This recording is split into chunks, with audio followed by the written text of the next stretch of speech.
Ny mofinaina isan'andro atolotry ny mpitandrina rakotina valina maoly.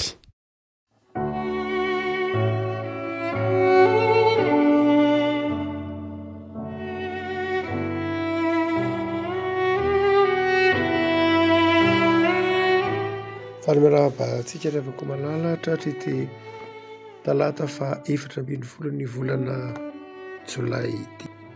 Ny mofinaina izay voalahatra ao antsika dia ny boky Isaia mpaminany izay atoko fahaenina, izay atoko fahaenina andiny voalohany ka hatramin'ny andiny fahavalo, izay atoko fahaenina andiny voalohany ka hatramin'ny andiny fahavalo, vakina amin'ny anaran'i Jesosy.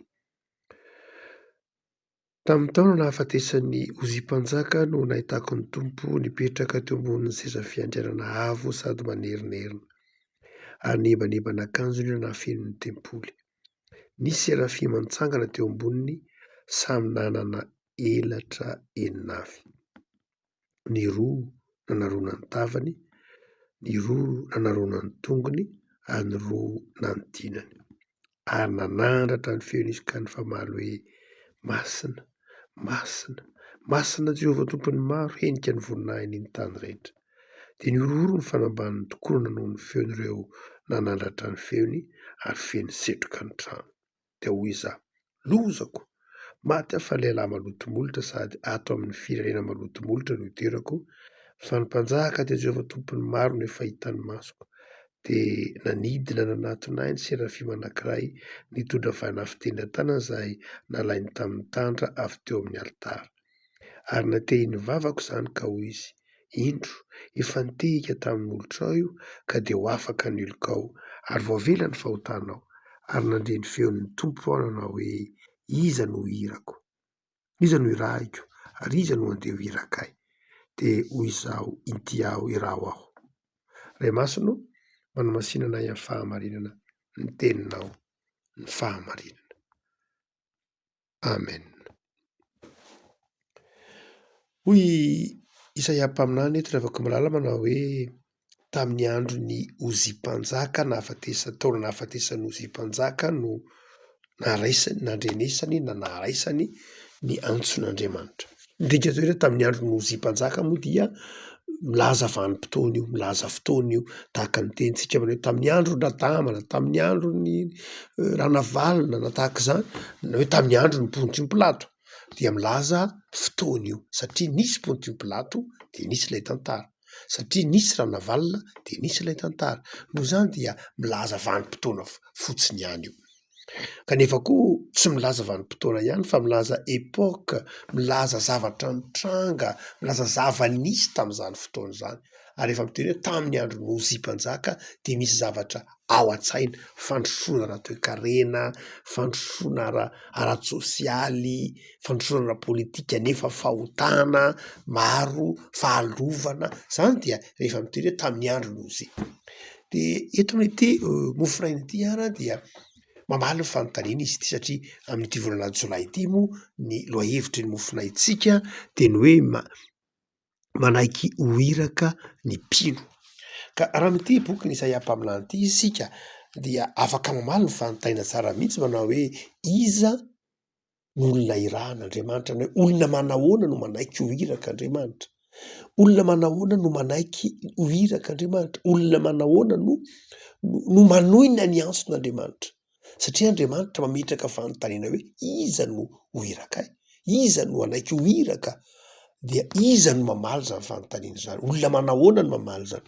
Dia misy toetra vitsivitsy ary misy lavinjavatra vitsivitsy izay resahany Isaia mpaminany ho an'ny olona, ho an'ny mpino, ho an'izay manaiky ho iraka Andriamanitra.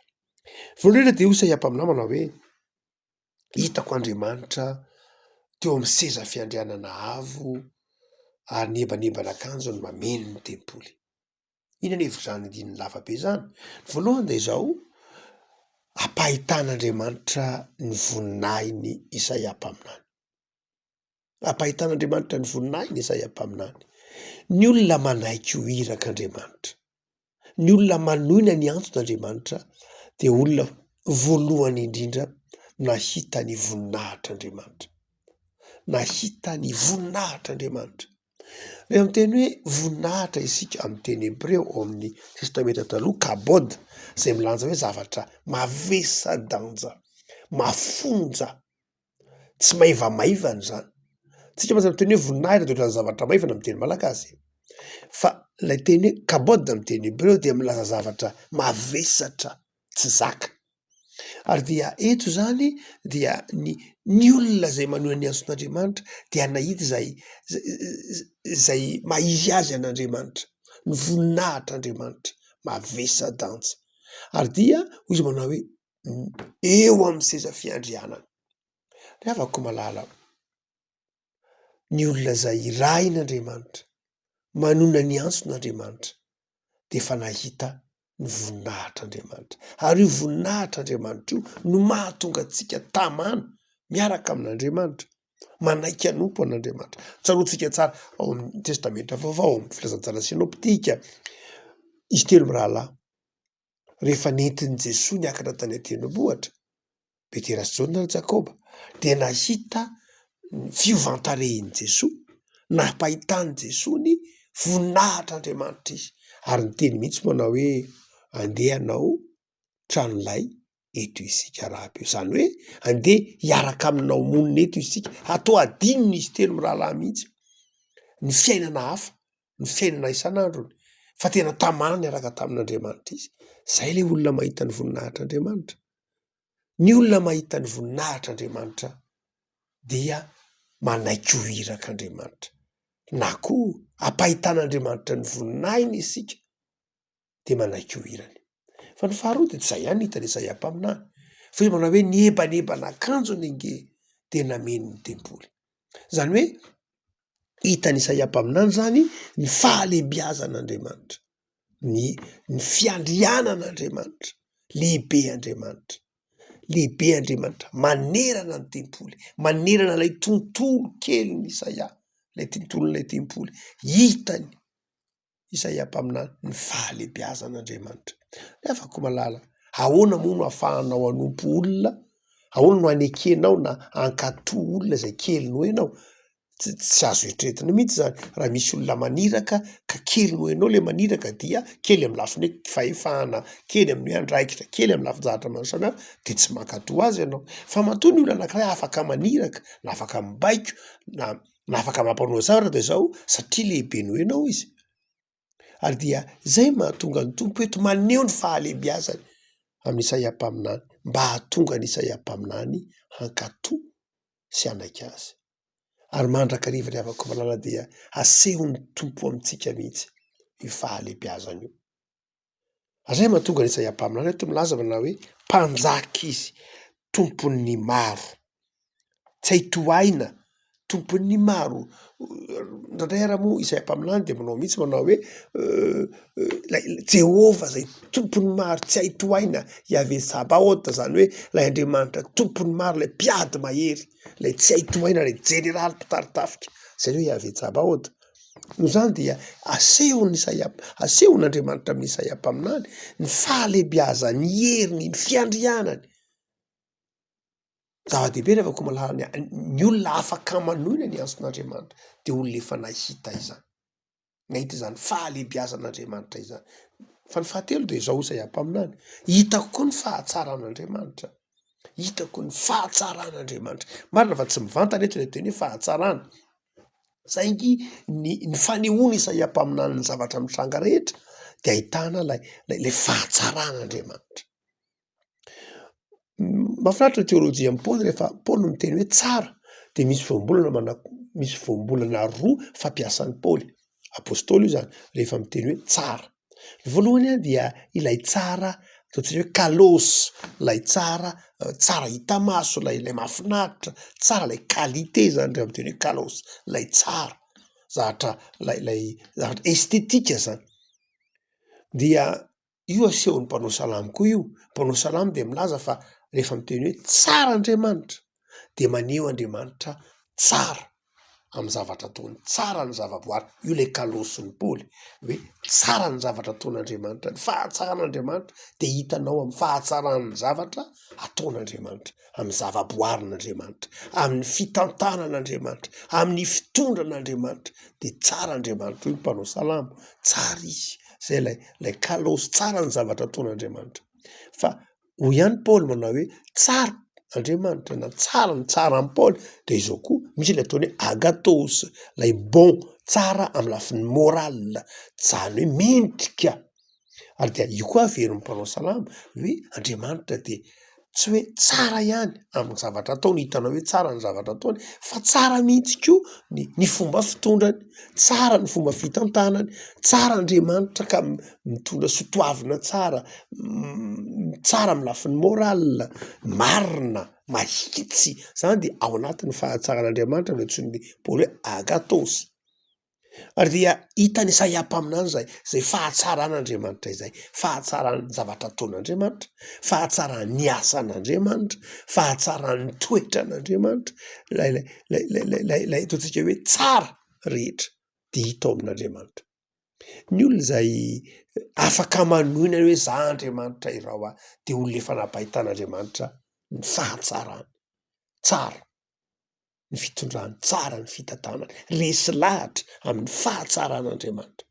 Fa ny fahaefatra ho Isaia ampaminany de tsy ampy zay, hitako ny voninahiny ho izy eo, hitako ny fahatsarany, ny fahalebiazany, fa izao hitako koa ny fahamasinany, hitako koa ny fahamasinany. Masina Jehovah Tompo, hitany Isaia ampaminany ny fahamasinan'Andriamanitra. Rehefa miteny hoe fahamasinan'Andriamanitra eto Isaia ampaminany de milaza zavatra manokana io, milaza toetran'Andriamanitra manokana io. Lay Andriamanitra tsy tia ratsy, lay Andriamanitra tsy tia ota, lay Andriamanitra tsy tia haizina, fa Andriamanitra masina, miavaka. Ary dia tsarontsika tsara ny lalana nitondran'Andriamanitra ny zanak'Israely niainga avy any Egipta mandrapa tonga aty amin'ny tany Kanana, de napahitan'Andriamanitra no lafiny zavatra efatra hitany Isaia ampaminany reo. Nasehon'Andriamanitra tamin'ny zanak'Israely tany anefitra ny voninahiny, nasehony ny fahalebiazany, fandranomasina ara ny saraka, ny tendrombohitra Sinay, ny donaka ao ny filazan'ny bokin'ny Exodosy azy, hitany zanak'Israely zany fahalebiazan'Andriamanitra izany. Hitany zanak'Israely zay asehony Isaia ampaminany eto amin'ny fahitana koa, hitany zanak'Israely efa nasehon'Andriamanitra tao amin'ny tantara ny fahalebiazan'Andriamanitra, ny fahalebiazan'Andriamanitra nasehony, fahefan'Andriamanitra hitany zanak'Israely zany. Ary hitany zanak'Israely koa tao amin'ny tantara ny fahamasinan'Andriamanitra, zay hoe aza manatony ety fa zay manatony ety de maty manatona ny tendrombohitra Sinay zany io, hitany zanak'Israely zany fahamasinan'Andriamanitra zany. Ary tsy niova Andriamanitra fa zay ihany, ary de zay Andriamanitra tany amin'ny tany Egipta zay ihany io hitany Isaia ampaminany io. Saingy zao Isaia ampaminany hitako tao amin'ny tempoly, nasehon'Andriamanitra ny seza fiandrianany, ny fahalebiazany, ny fahamasinany, ny fahatsarany.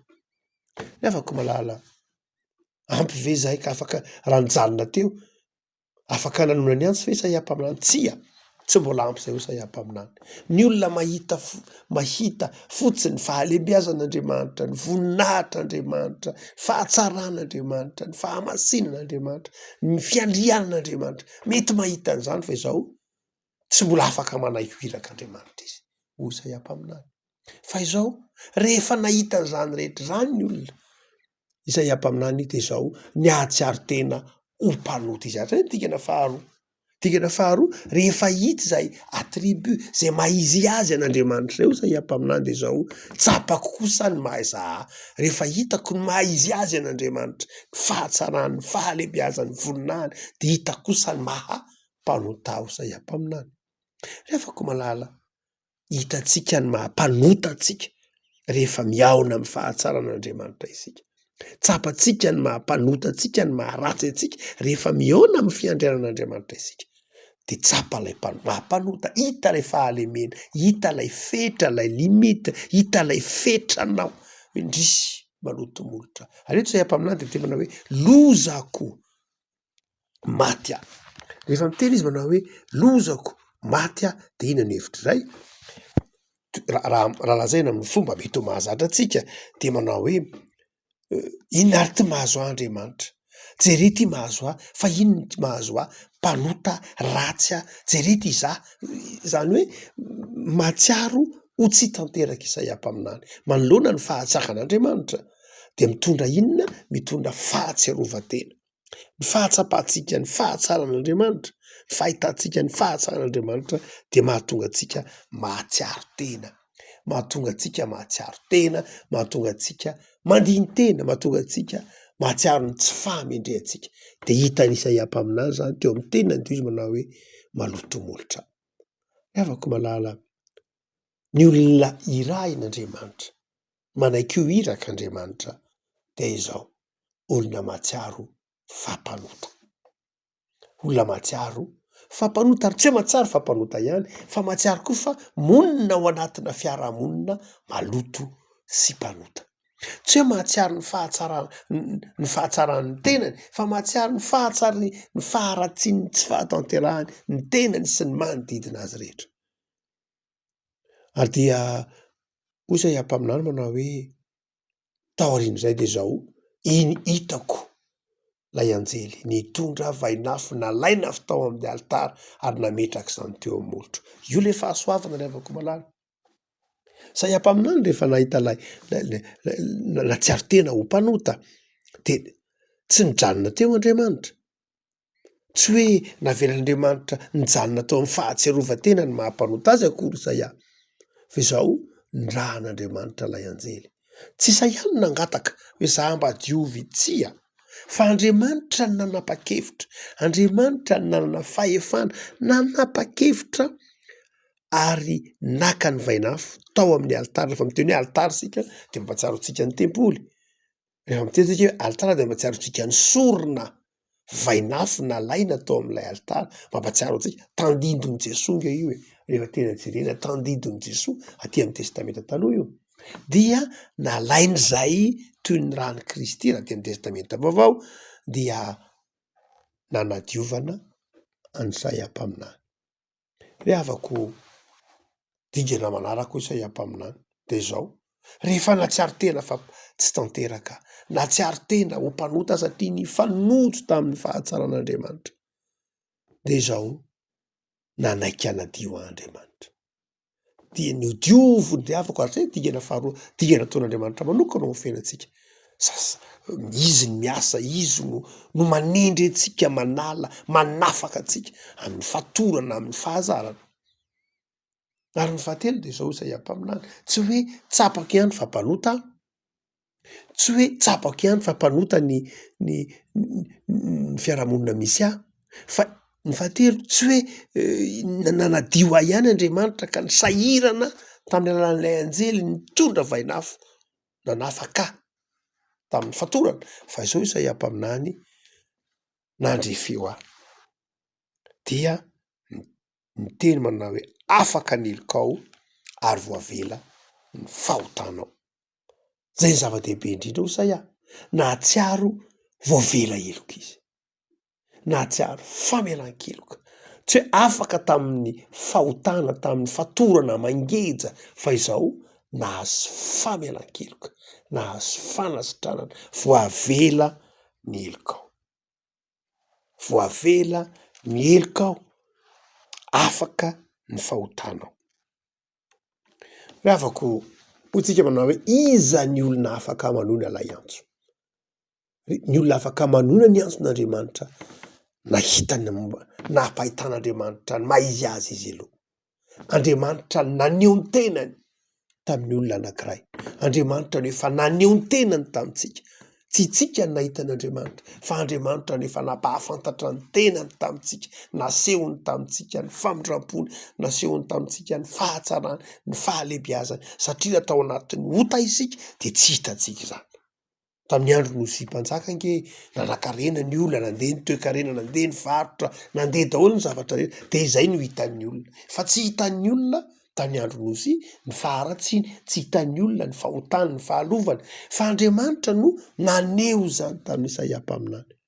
Ary dia rehefa nampahitan'Andriamanitra, rehefa niseho tamin'ny fahalebiazany, Andriamanitra nanambara ny tenany tamin'izay Andriamanitra satria tsy fantatra Isaia intsony Andriamanitra no mahampanota azy. Dia Andriamanitra niezaka nanao dingana nampahafantatra an Isaia mpaminany ary tao amin'ny tempoly izy. Raha tsy olona dia tao amin'ny fiangonana. Dia tao amin'ny fiangonana Andriamanitra nampahafantatra ny fahalebiazany.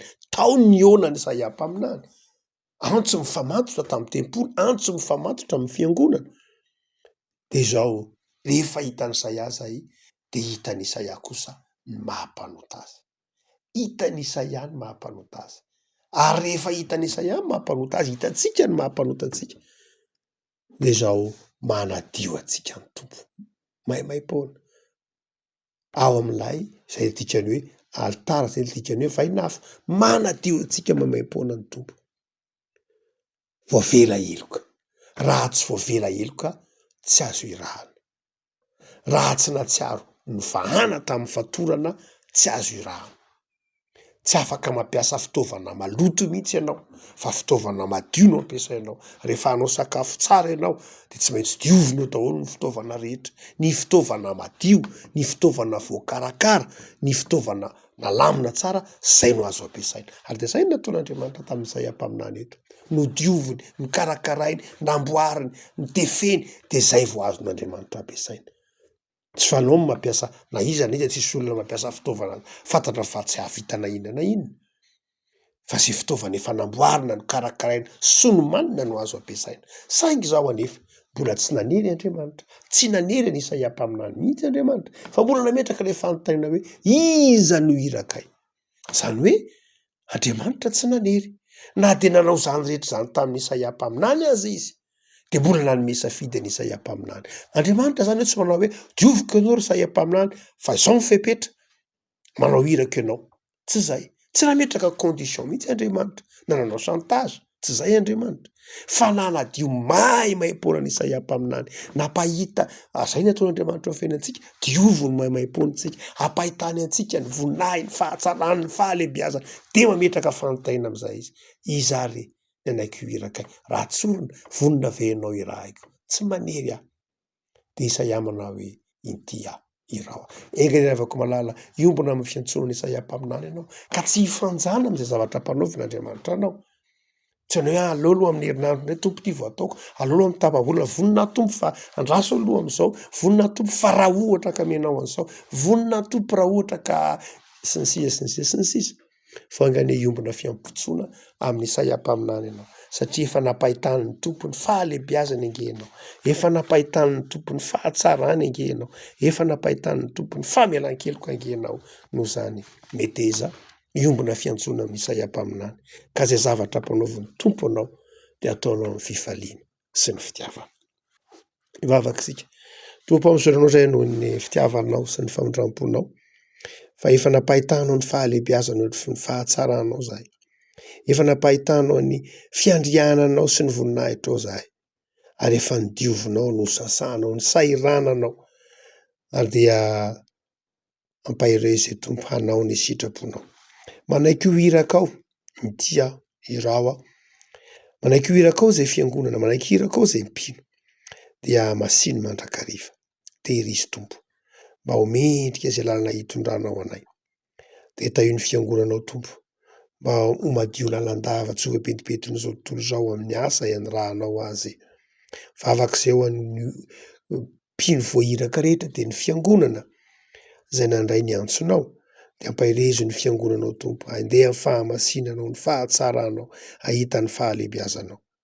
Mamelany elokay amin'izay mety hifanjananay amin'ny asa izay ampanaovinao anay. Fa ataovy mazoto mandrakariva amin'izay asa tsara tianao ho tanterahinay izahay. Dia mamindrafo aminay tompo. Da io ty tontolo andronay ity, ho tontolo andro hanompoana ianao, hanarahana ianao, ho tontolo andro hifalianay araka ny sitraponao. Dia hanapaka ompony mandrakariva ny fiadananao. Misaotra Jesoa. Amen.